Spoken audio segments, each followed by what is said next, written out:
It's vlog 186, and hey everyone, it's me, your pal Jaime, the shut-in cartoonist musician, vlogcasting from the Tortilla Press World headquarters located on an island in the San Francisco Bay, drinking my first cup of coffee today, which is the Stumptown blend. Didn't sleep very well last night. It was really hot, and I was just doing the flip, flop, and fly in bed last night. Been up a while though. I rarely check my phone when I wake up.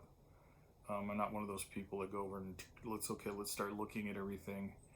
But yeah, I woke up this morning, sat up, went to get my glasses, and then I noticed the phone had a light, where you just know there's a message or whatever on there.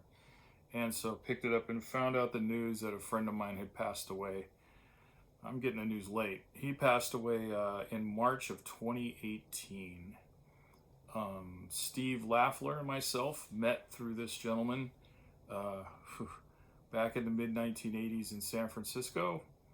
I became fast friends and close friends with this guy. Frank Stauf.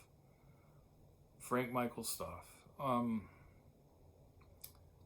Frank was the editor of Deadbeat magazine. It was a newsprint paper that was, I guess for lack of a better term, out of Haight Street. Frank lived on Page, on the very next street over from Haight Street. He lived at Page at Stanyon for well over 30 years. He lived in this little 2-bedroom apartment number 2. Drank many a beer there with Frank, and when I did smoked many a cigarettes. I even quit when I knew Frank.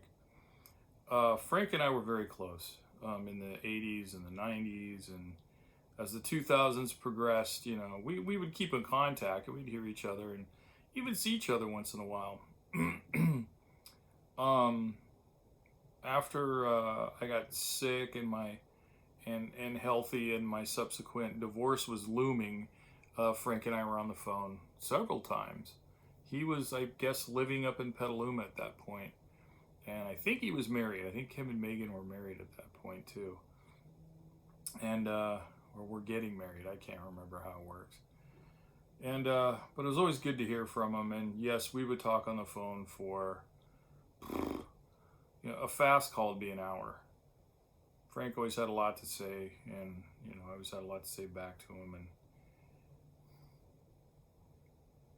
it's a lot to process right now. It's I don't like these to be doom and gloom, but it does make you, again, it brings you right back to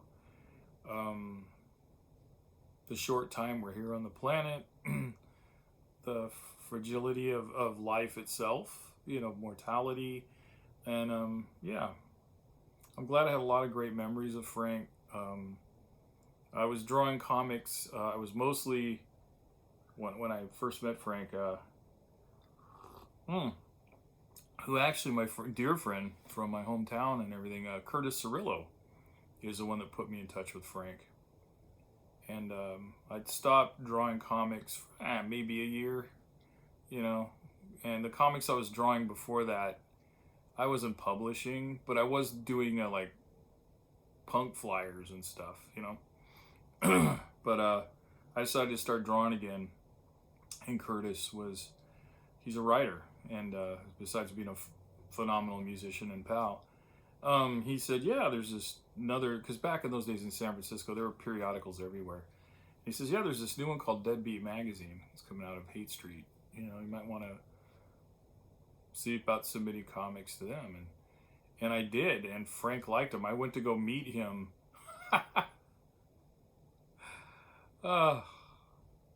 Went to meet him at a cafe that was on Haight Street, or actually just on the corner of Haight, and I can't remember what the cross street was, and maybe Clayton, I don't know.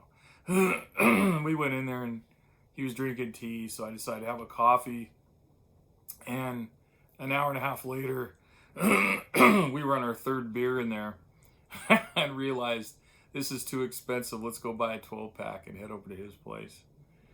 And we were friends ever since.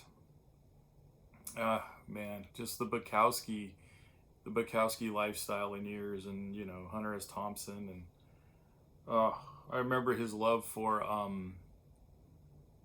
don't know, just all sorts of stuff. We were talking about Aleister Crowley and just comics. He hipped me to Winsor McCay.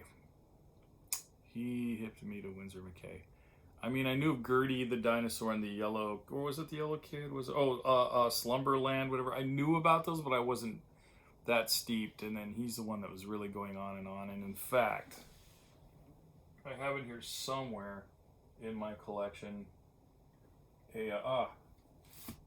My small little collection here. This big Winsor McCay collection. And thanks to Frank, I got into him. I'm gonna look at that today. All right, everybody, that's gonna be my little somber vlog. I'll be up on the drawing table today doing what I do. I practiced guitar yesterday. I'll probably practice again today. Hoping for the COVID thing to lift at some point so I can get back together with Steve Laffler and Lisa McElroy and Scotty and get our little band back together. And you know, I want to be ready. All right, everyone, if you have to go out today, don't forget to mask up. Don't forget to wash and sanitize your hands. You know, keep a good distance from people and be kind to everyone. Be kind to yourself. Maybe call somebody today. You know, email them, let them know you love them. Write them a letter, even. Letters are nice. Mail is good if it gets to you.